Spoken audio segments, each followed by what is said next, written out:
Hey, welcome my friends to yet another short video about HoloLens 2 features. And today I'm showing you a pretty nice sample which is made by Hiromu Kato, leveraging the MRTK, the mixed reality toolkit, and HoloLens 2 hand tracking. And so what you can see is a hand ruler Hiromu created.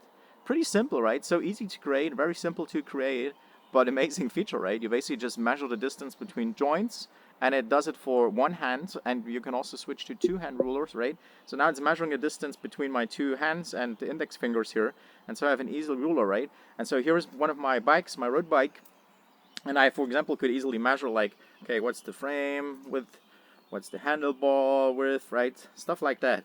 Super easy to measure, and just using my hands. That is pretty amazing. Great job, Hiromu. Super simple to create, but pretty useful in fact. And here is a matchstick you might have seen in previous videos. And let me actually show you how precise the hand tracking data actually is. So this is 40 centimeters, as you can see here on the matchstick.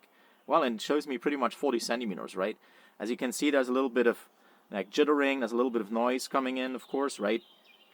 But that can be easily mitigated with some smoothing algorithms. Like, for example, you could apply a Kalman filter to the data, so it's smoothing out a little bit. Man, that is precise. And yeah, that could be super useful for quickly measuring certain objects. Like even I could measure my trunk here of the car, right?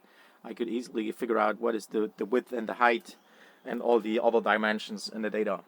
All right, folks, thanks for watching. Take care and be safe.